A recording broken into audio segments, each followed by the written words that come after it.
palms. And repeat after me. I take refuge in the Buddha. I take refuge in the Buddha. I take refuge in the Dharma. I take refuge in the Dharma.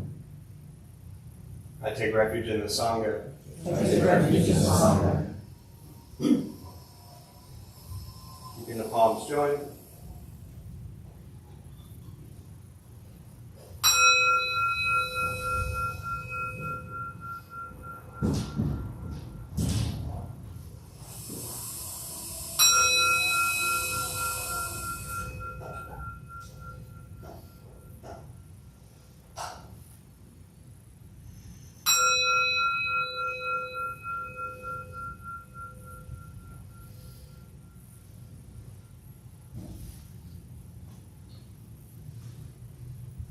Palms down.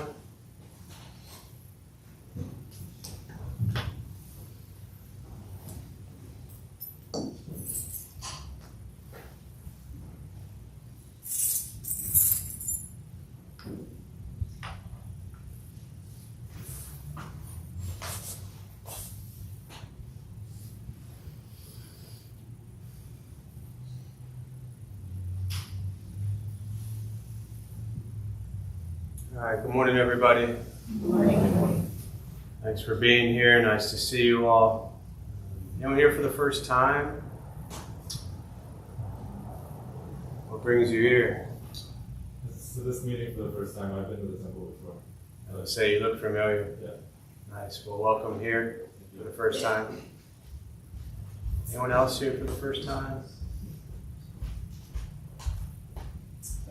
This meeting for the first time. Yeah. There's a couple of times. Relatively new to Buddhism. Nice. Me too. So we're in the same boat. Yeah. One of the best books out there, Zen Mind, Beginner Mind, and that's the teaching, is that everything is brand new always. The danger with Buddhism is when you start to think you know what you're thinking or doing, because then you get comfortable and you think everything is fine, and then your world crashes down on you again and you realize, oh, you have to come back to the basics. So always learning every day. Every single day is a new practice. So I just want to take a moment and say, when I share things like this, it's always interesting because a lot of people, this will really speak to your heart, and then a lot of people are like, but I say it anyways because, that's just what I do. But, I just want to take a moment to point out when we take refuge in the Triple Gem, the Sangha, the community, right? The third one. Without the Sangha, without the 100 people that run all of the programs, without all the endless volunteers that do everything they do around here, this place does not exist. And so, very often, usually people point to me. It's easy because I'm a guy and I'm white, so it's easy to think that the white guy is in charge and they completely disregard Maggie. But outside of the two of us, without us, this place still exists, right? Without the 100 plus people that do everything around here, this place doesn't exist.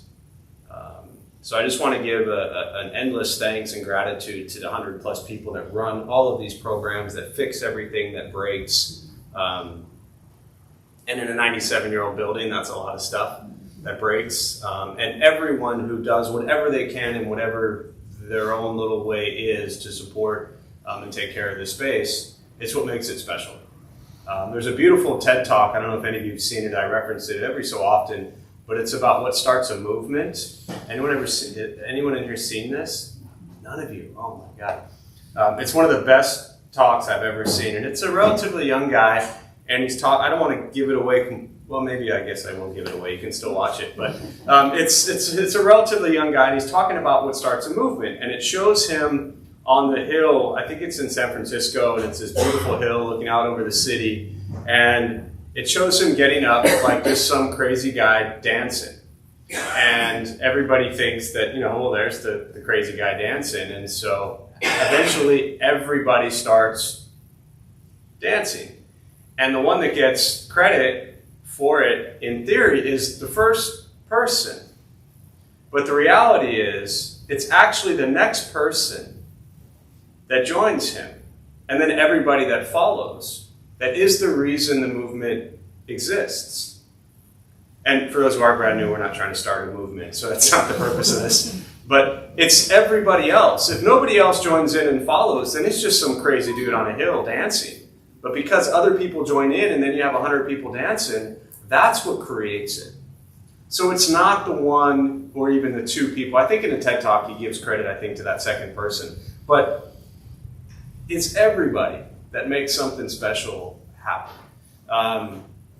So again, it's just a shout out and appreciation. We just finished 3 weeks of renovations in this temple. While for the most part, operating as normal. Food distribution was put on hold. That'll return this week. The downstairs meditation hall classes got moved into the dining area. But other than that, everything just continued as normal. And we've just spent the last 3.5 weeks in major demo, construction, renovation mode in here. And it takes so many people to make something like that possible. And the reason we did it is because the downstairs meditation hall, which holds predominantly over the years all of our recovery programs, was too small. We built it 6 years ago when we moved in, about 7 years ago when we built it, thinking that we would have a large enough second meditation hall. And we were wrong. So we, in essence, went through the construction and renovations and demo and everything to pretty much double the size of that downstairs meditation hall. It's pretty close to doubled. So that'll be really, really beautiful. So, for everybody that took a part in that and in any way helped this space get to where it is today, we thank you because you're the ones that make this place special. And last thing I'll say before we sit in meditation is, for me, I'm kind of, in baseball, we talk about old school baseball. So I'm kind of like an old school Buddhist guy, meaning I didn't come into Buddhism 21 years ago to talk about stuff. I came into Buddhism to get shit done. That's what I was taught. Do stuff. That's what the temple told me to do. They didn't ask me about all my problems. They didn't want to hear about all my drama. They didn't want to know how miserable and depressed and angry I was. They gave me stuff to do. And in that process, this path absolutely transformed and changed my life in ways that are really beyond words. So I personally have such a deep appreciation for people that make stuff happen. And there's different ways to do that. It's not like you have to clean a floor or bang down a wall to be considered someone who makes stuff happen. Lots of pieces come together for that stuff to happen. But for me, making stuff happen in Buddhist temples and getting things done is just, it's the practice. And I just have such a profound, deep appreciation for that aspect of this community.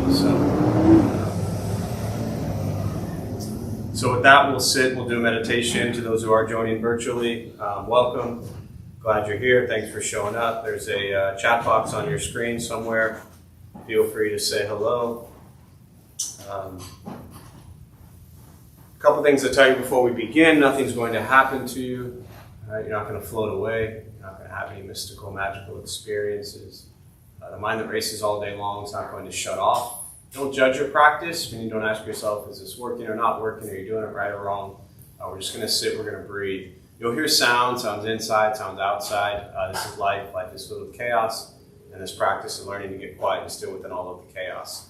Posture, you just want to be comfortable. If you aren't on a cushion, helps often to slide to the front third, pushing the stomach forward. If you're on a bench or chair, however you're seated, just trying to sit upright if comfortable. Relaxing the shoulders, hands as much as possible. I'll guide us as we begin, and we'll settle into a little bit of silence. Most important, do not expect anything. We're just going to sit and breathe.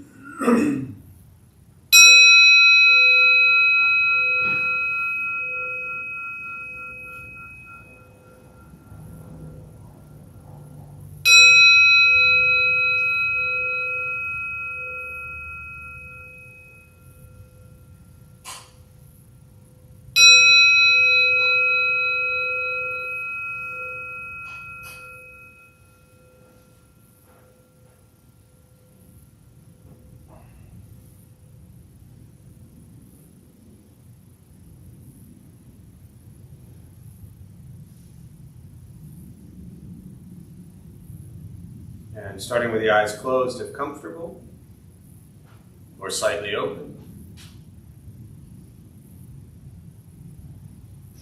Mouth is open or closed.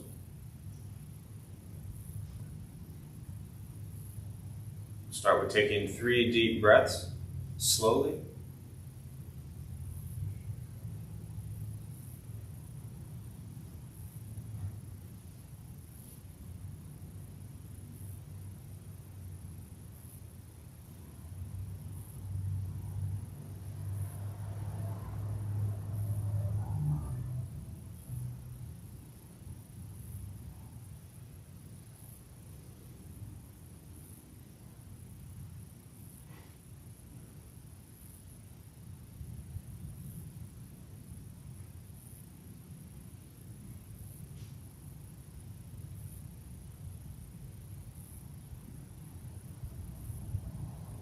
And eventually, settle into a natural rhythm of the breath.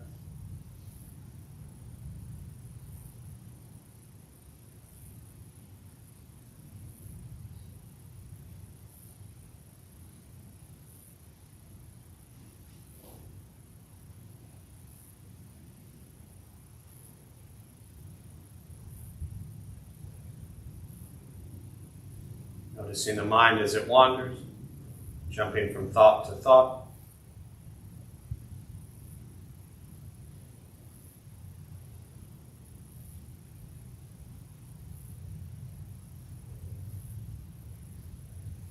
Start with gently guiding the attention, focus to the stomach or chest.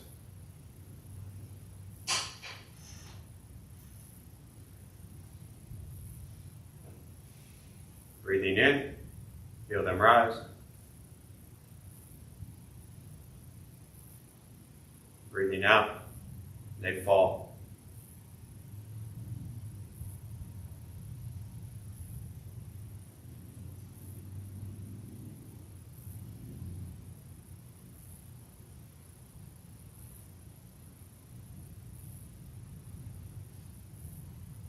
Simply continue this practice, observing sensation of breath.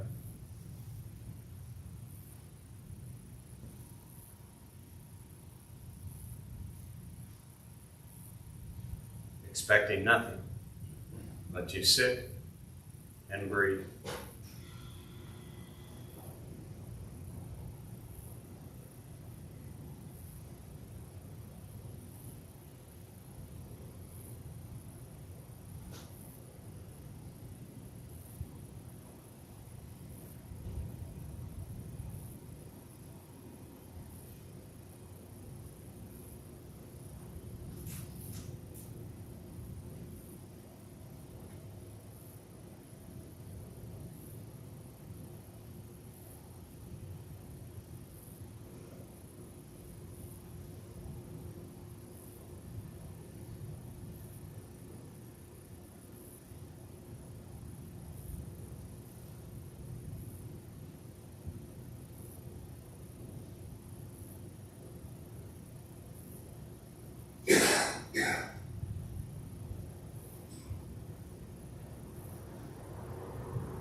As the mind wanders, lost in thought, recognize it. Release that thought. Return attention, focus to the breath.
letting go of expectations, letting go of judgments from the practice, just sitting,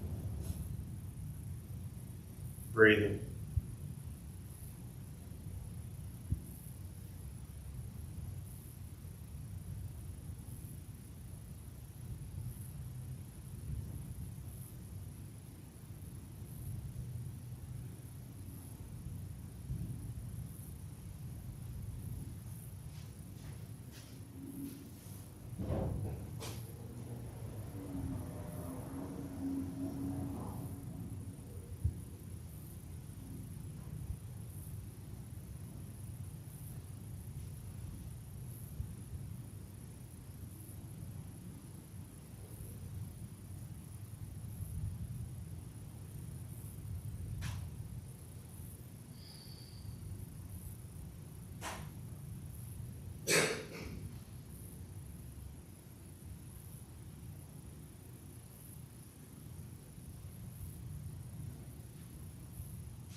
Learning to be comfortable in stillness, in quiet, just sitting, breathing.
the body still,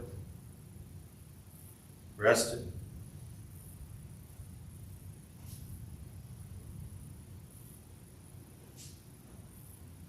And the speech quiet, aware of all sounds.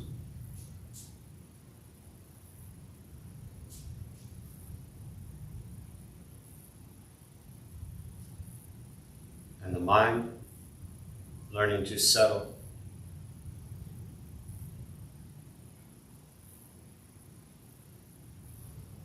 Know what it's like to just sit and breathe.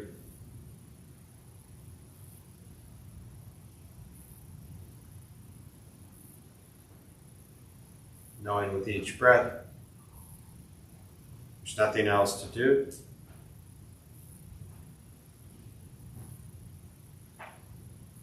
Nowhere else to go.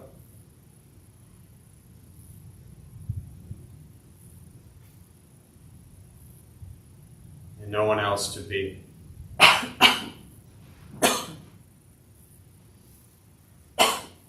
Everything beautiful, exactly as it is.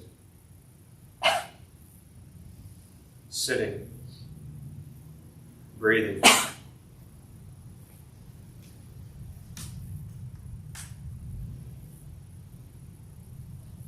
And once again, taking 3 deep breaths, slowly.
As you slowly open the eyes,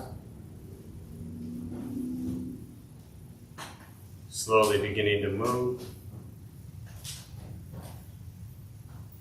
The most important practice of meditation is to recognize how you feel now, immediately after.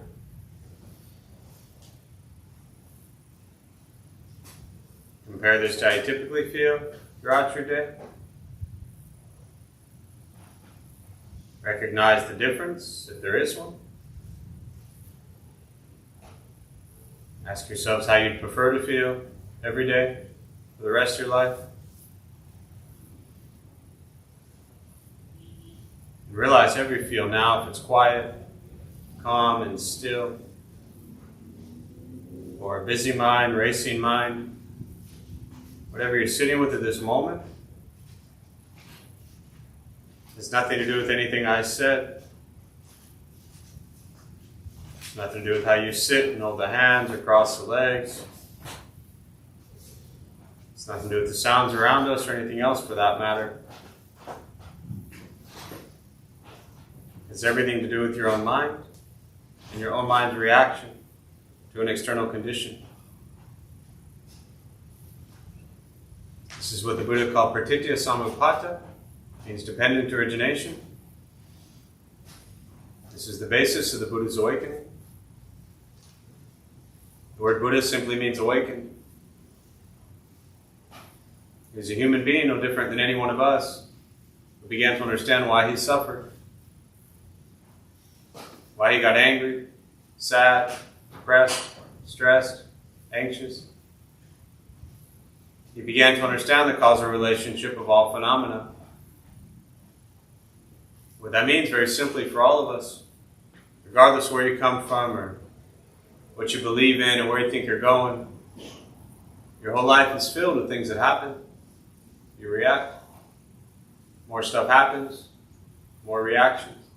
That's it. That's what we get. This practice is simply learning what it's like to respond to something quietly, peacefully, still. Because for most of us, the way you responded to the last 20 minutes is quite different from how you respond to everything else that's happening throughout your day. So all we're working on is closing the gap to where the way you feel now is closer to how you feel always. Just as driven, motivated, productive, successful, whatever that means to you in your respective lives. But with a mind that's steady, clear, focused, distracted by nothing, disturbed by no one. This practice is not easy. It's not necessarily fun. It's not an escape, as often people think it is. It's direct perception into the present moment and learning to be with life as it arises. If your life is a crazy, hectic, stressed out mess, meditation and Buddhist practice doesn't fix that. It helps you become aware of why your life is a crazy, hectic, stressed out mess so you can simply make changes in your life. That's what this practice is about. It's a reflection, it's a mirror to look back at you and ask yourself, what do I need to change? How should I change my thoughts and my words and my actions to make life kinder and gentler for myself and those around me? Which is very different from what most people spend their lives doing. Most of us spend our lives thinking, what do I need? What can I get? And where can I go? And who can I be with to ensure my happiness? This practice truly is, in many ways, the opposite of just about every single thing most of us have been taught for the majority of our lives. There's an expression in Buddhism called against the stream, and that's in essence what it means. It's going against this mainstream way of thinking that we have all been taught. And that can be challenging. That can be frightening. It can be scary. But it can also be incredibly beautiful and life-changing if you allow it to be. Meditation is free. Buddhist practice is free. It's sitting, breathing, and becoming aware of what you think, what you say, and what you do. That's it. That never changes. It doesn't get easier. In many ways it gets harder, especially if you're newer to this practice, because it really challenges you to be very honest and genuine with what you think and what you say and what you do. And most of us, or some of us, or all of us, depending upon how you want to take this, have spent much of our lives blaming all of our misery on everyone and everything else.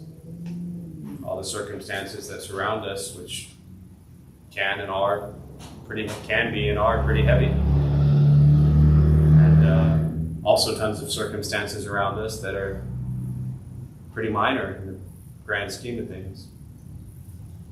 But this practice, either way, is just recognizing life as it occurs and adjusting from that.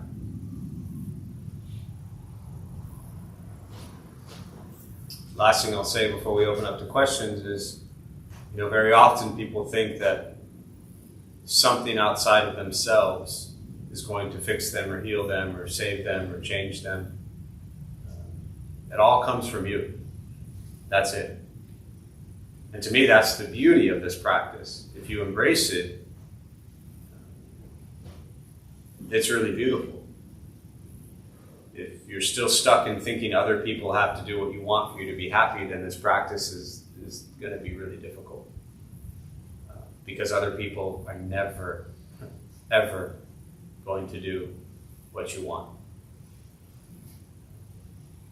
At least not many of them.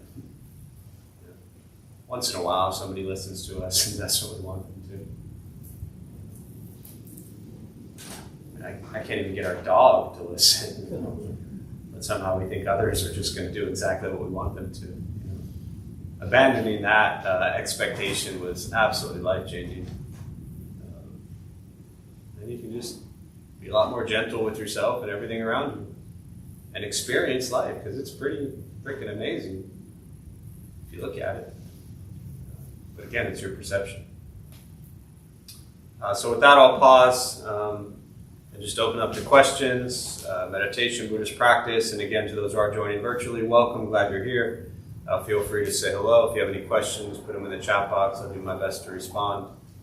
And we'll use the rest of our brief time for questions.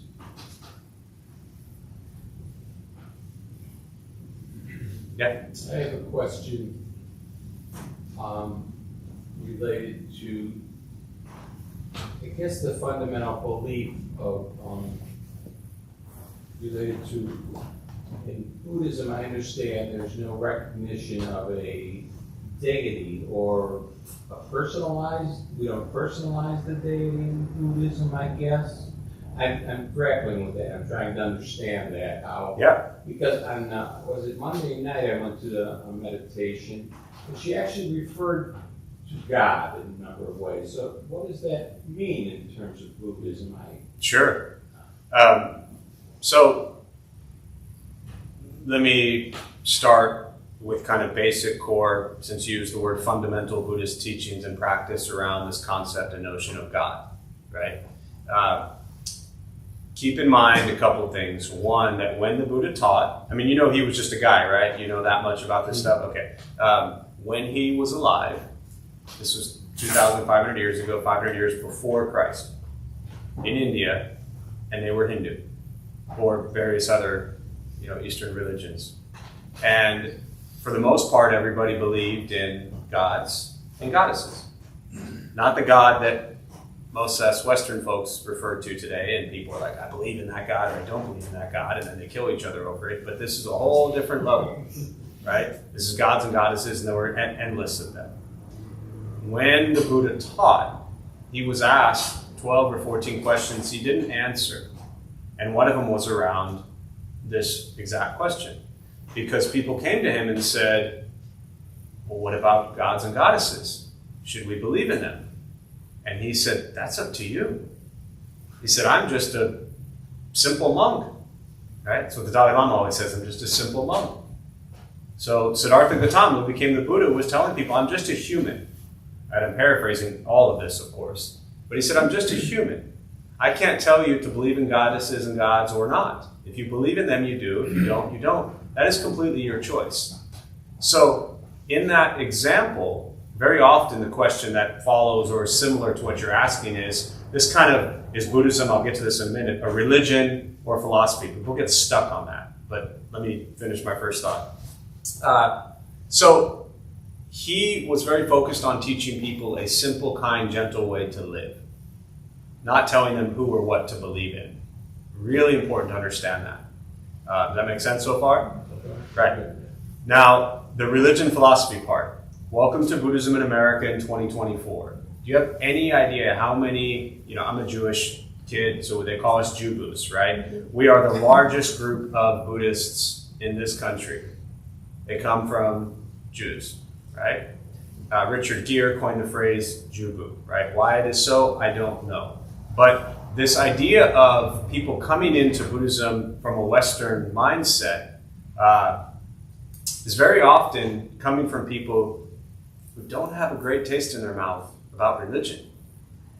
So not everybody, I know many of you in here, and there are some hardcore devout Christians, Catholics, Muslims, Jews, pagans in this room, Mormons, and that religious faith is really important to them, and keep that, right? But many people come to this practice are like, yeah, I'm over religion, so I'm going to go check out Buddhism. And they say, because it's not a religion, right? Now, if you go to the Taiwanese temple down the street, the Japanese temple down the street, the Lao, Thai, Thailand, Cambodian temple down the street, you walk in there and you're like, yo, this isn't a religion. It's a philosophy and way of life. It's kind of insulting to them. Because to them, it is very much a religious, faith-based, devout practice. It might not be how many of us Western folks perceive it because of your baggage. I don't mean you personally, but because of someone's baggage towards religion. They're like, I'm into Buddhism. It's not a religion. well, is the real problem Buddhism or Christianity, or is it your hang up on religion? Right? That's for you all to figure out. I don't go there. So, in one regard, I think it's important to recognize that Buddhism has been practiced as one of the world's largest and oldest religions for over 2,000 years, right? Now, on the flip side of that is you look at, this, whoever Webster was, this dictionary that says religion, they say it's a belief in a higher power, right? You use the word deity, whatever you want to refer to that as. That doesn't exist according to Buddhist teachings. So by that definition, Buddhism isn't a religion. It's a philosophy and a way of life. Ultimately, myself as a practitioner, and what I've learned from great teachers and masters along the years is we don't give a shit what you call it.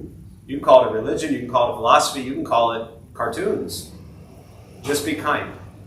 So however you take Buddhist teachings into your life is what matters. Somebody years ago, she's a devout Catholic.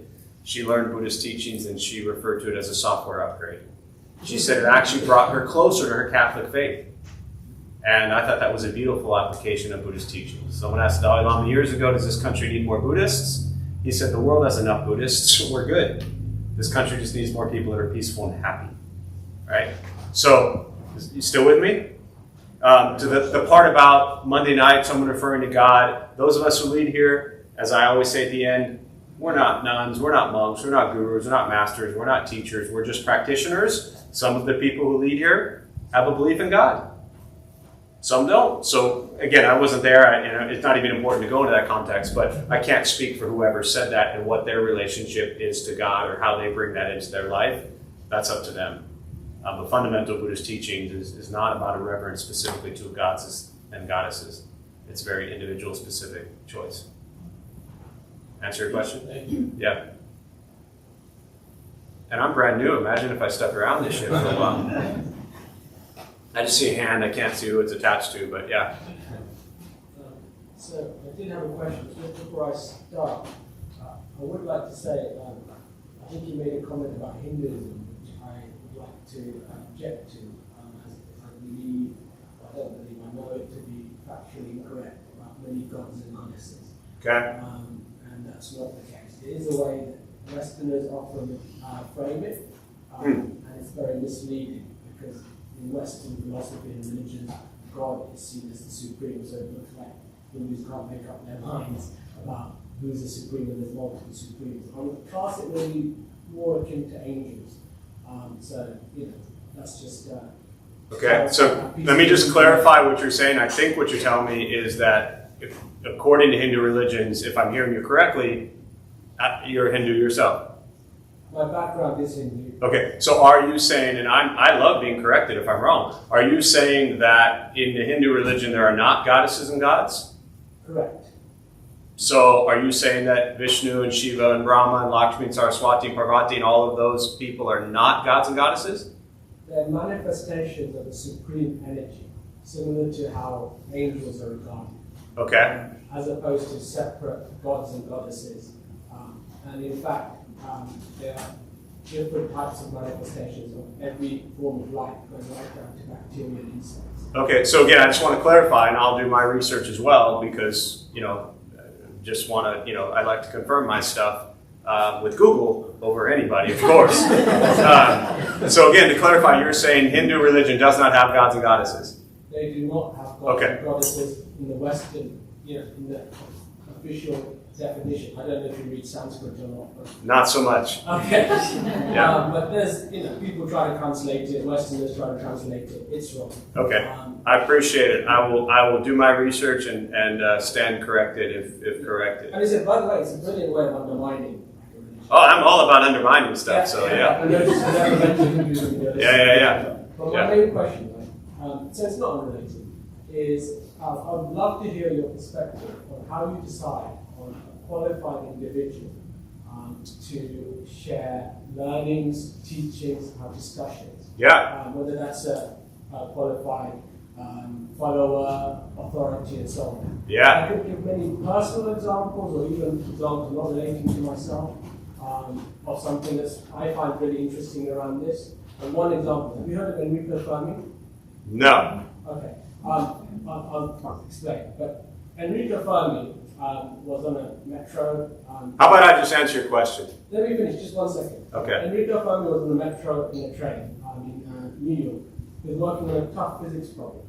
Someone looked over his shoulder, high school teacher in physics. Right guy, that you should try integration by parts. He was very civil with and gracious.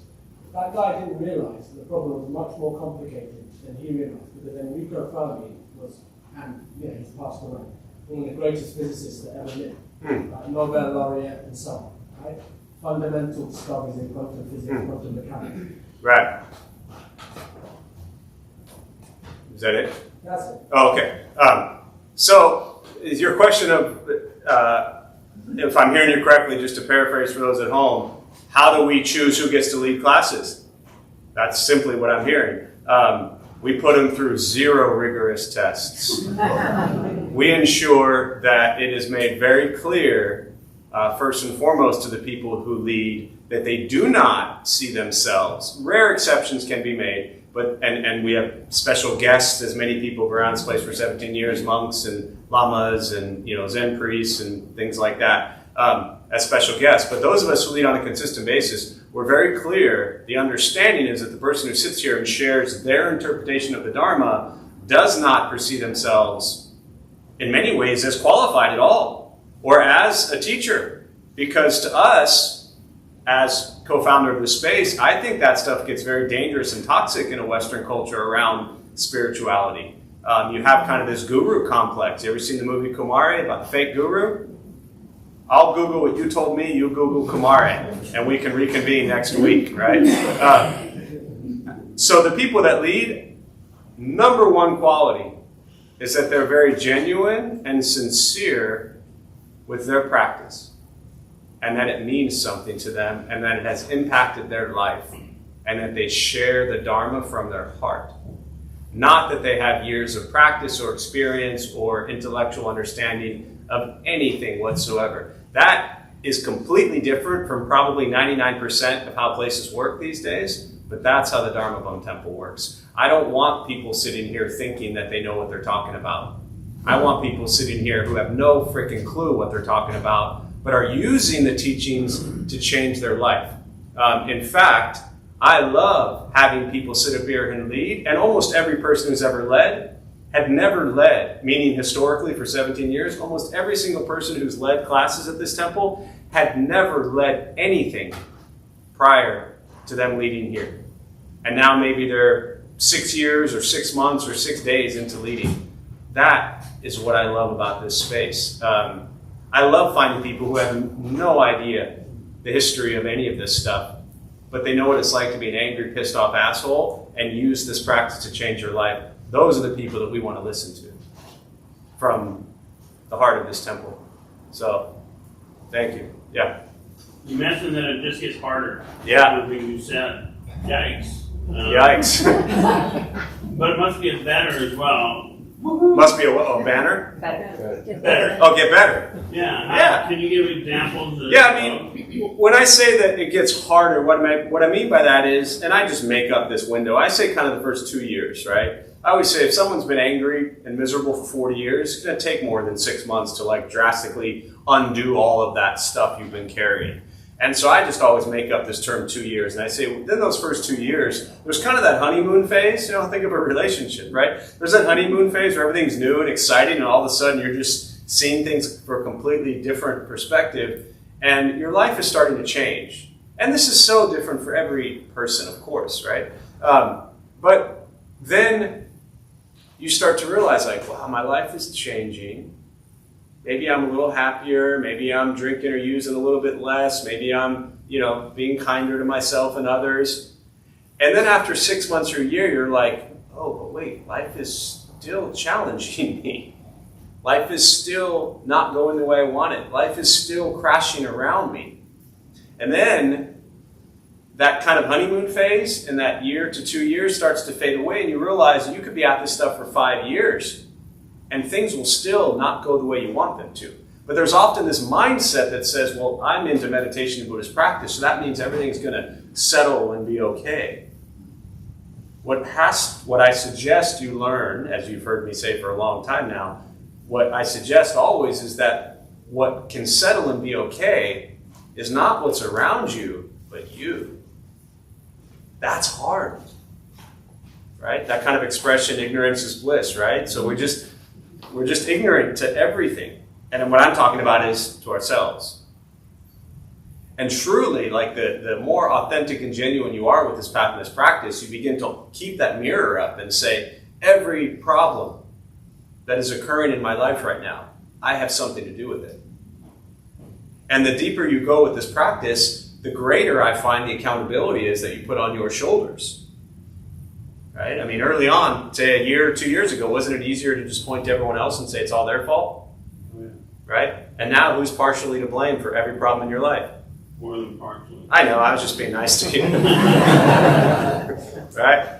So that's what I mean when I say, so that's what I mean when I say it gets harder. But as far as it getting better, the better is there also because we don't, in practice, you don't hold on to stuff as long. You're just quicker to recognize, oh, this is my fault. I should change. Things are better. But the opportunities to change and own things become more and more and more. Because we realize, at first it's all their fault. Then it's partially your fault. And then it's what?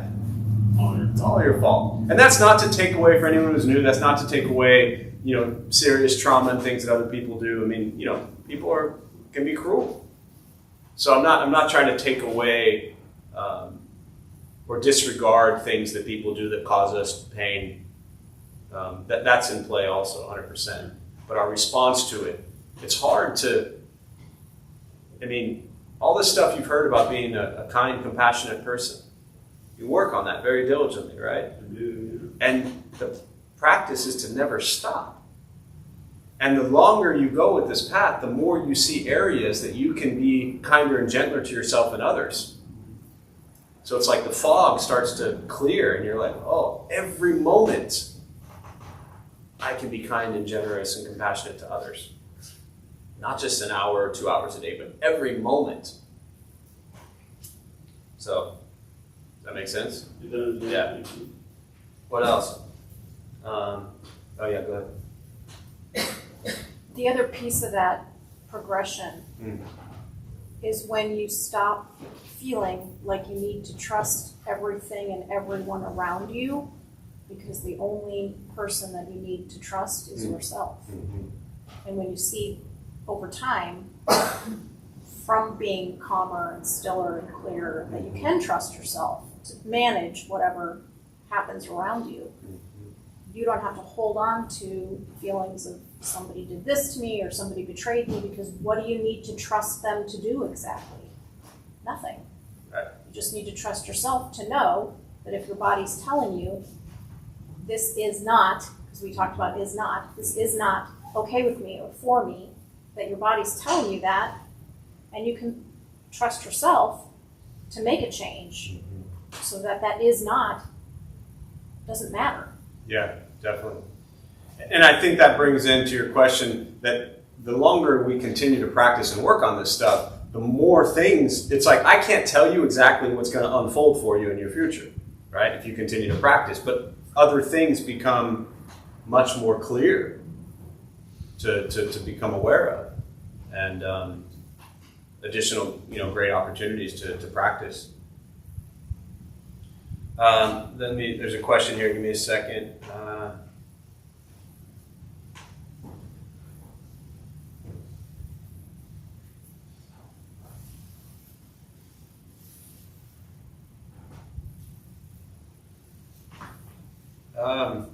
So there's a question here about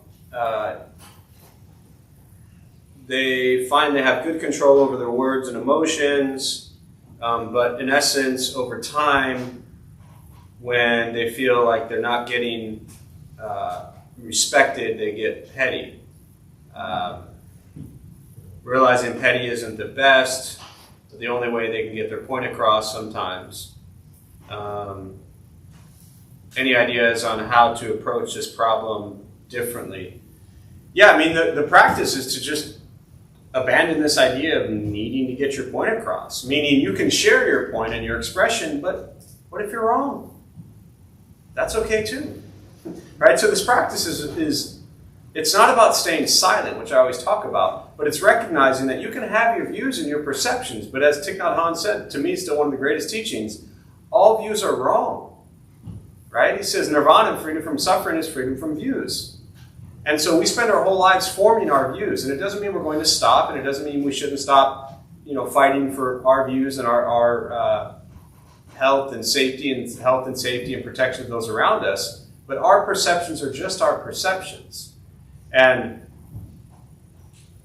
when people disagree with you, which they're always going to disagree with you, that's their view. But to speak and to share without any care about whether people agree with you or like your point, that's really great.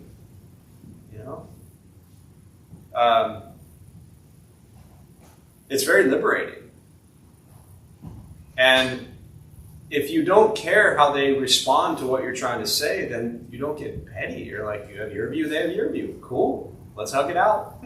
Right? I mean, and so to me, that's how you approach it differently, is you just abandon this idea of trying to prove yourself to somebody. They got their mess, you got yours. They're not right, you're not wrong. You're not right, they're not wrong. Or whatever that was supposed to sound like. So, what else? Yeah, we'll do one there, and then we'll close. Go ahead. I am working with the practice to focus on kindness and compassion, and not act from places of anger when it comes to what we would refer to as engaged Buddhism. I'm just saying all this I because I'm very close to saying we all, but I'm going to just have to get through the next few months until something happens. I am having a really hard time with the pain and grief I feel for those in my life who are in harm's way. And I fear that saying, I'll be kind to the person in Starbucks while you're facing deportation is privileged.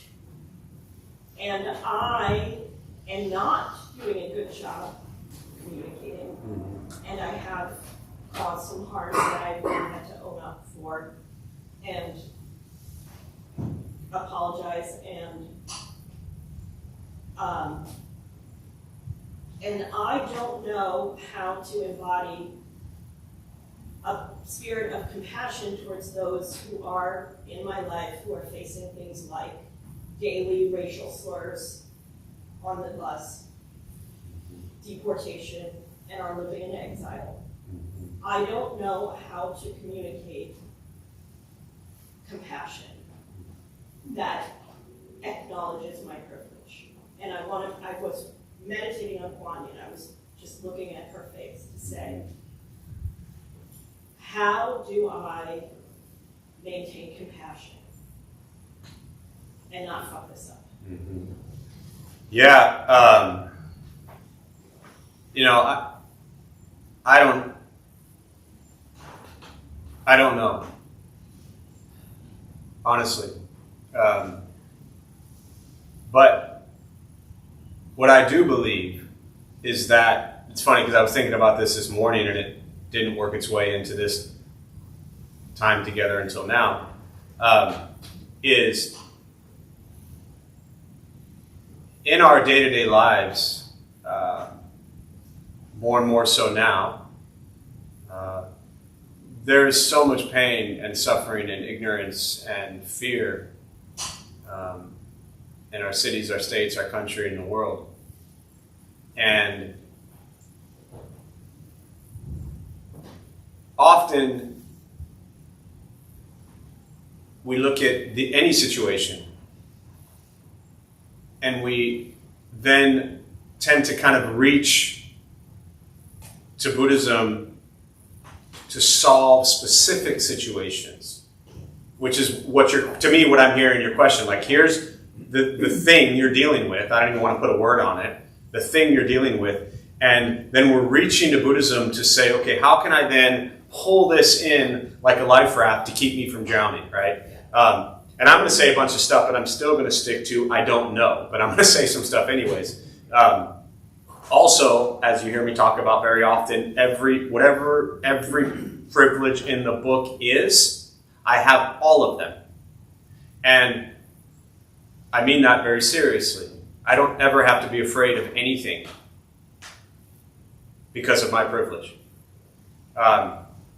And what I've learned through this practice is that instead of trying to kind of problem solve or troubleshoot a specific thing with a specific teaching, just continue to dive deeper into the heart of these teachings, understanding the teachings, not to try to I've said this again, not to try to problem solve one issue, but to deeply go into these teachings as much as you can sit, meditate, contemplate, read, listen to Dharma talks, which I know is a big part of your life.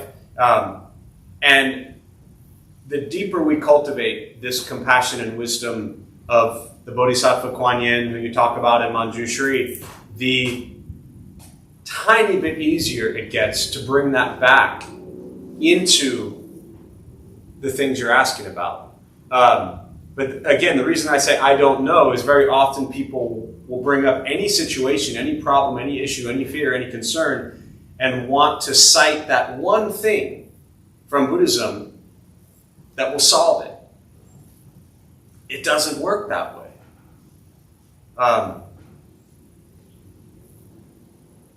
The answer, if there even is one, is in everything you already said that you're doing.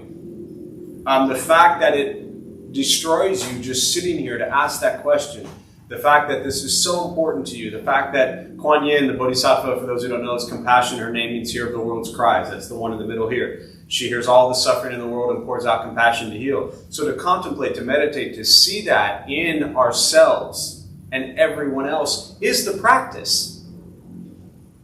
But that doesn't mean it's always going to work.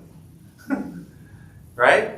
And there are going to be times in your life where it's going to work better than others.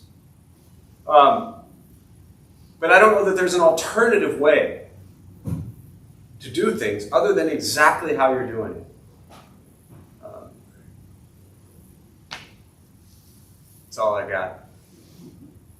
Last one here, if it's quick, and then we'll close. Let me hear the question. I may or may not respond. Okay, so I was reading through one of your books, right? That's the section on Noble Eightfold Path. Yeah, not my books, but a book. Yeah. A book you recommend. Yeah. So the first step is right views, and then the seventh is right mind. Yes. To me, they read as very simple. Right. It said thoughts spring from views, they also spring from mind.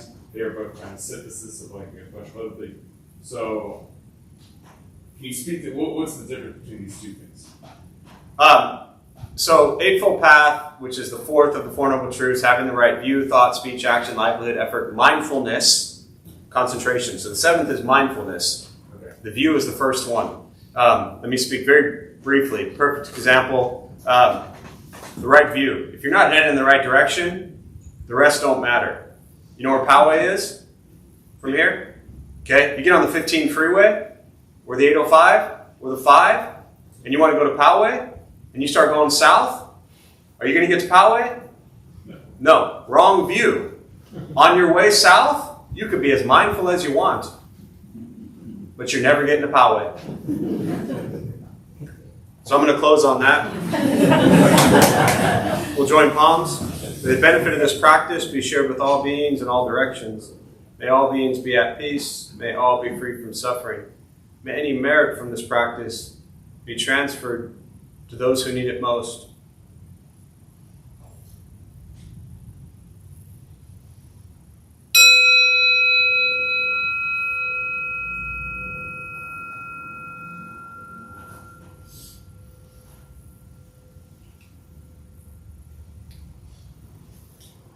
All right, so a few quick announcements before you all head out. Thanks for being here. My name is Jeff. I'm the Dharma Bum.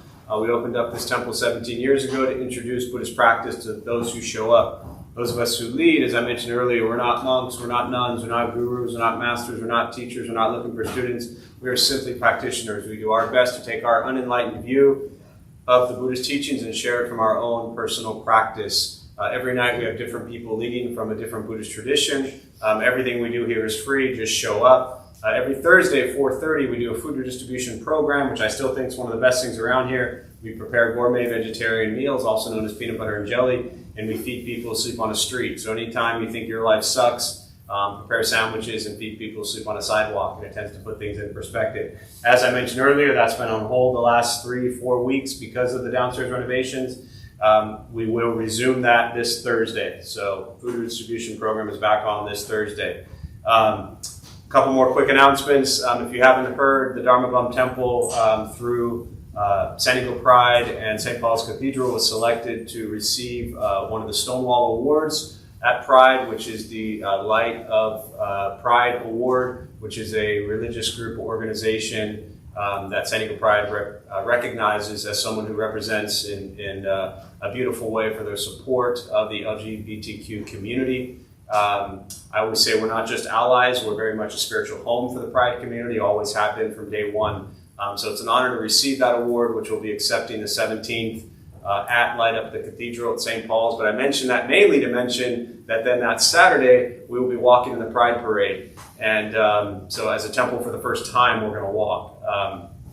I put on the application that we will have 50 to 100 people walking in the parade. And one of those precepts and Eightfold Paths is right speech. And I don't want to be a liar. And I said we'd have 50 to 100 people. So we're pretty close to 50 now anyways. But go to the website, Pride Parade, or there's a QR code on the flyer on the wall. You can sign up there and join us. And then that Monday, you can also sign up. The hardest thing they have a time doing is cleaning up Balboa Park after the festival. So Monday morning, we will volunteer again, as we did last year, and we'll help clean. So you can sign up on the website there as well. Other than that, specifically for today, Buddha for You is open, so all of you who've been dying to get your incense, you can get your incense again, because that is the path to enlightenment, clearly. We also, Normal and Meredith, we have 2 people. We need 2 to 3 people who are going to help clean, who want to help clean, and are going to focus on cleaning the kitchen and the dining area, so we are prepared for food distribution Thursday. So 2 to 3 people, who wants to do that? I just want to identify. I see one hand. We have 2 more. One hand. One more. Well, that's 2. If a third wants to join, they'll be downstairs in the dining area and kitchen. Say again? Right now. Oh, right now. Sorry, thank you. And then if one more person wants to mop the new meditation hall, let me know and I'll show you where it is. Thank you all. Be careful.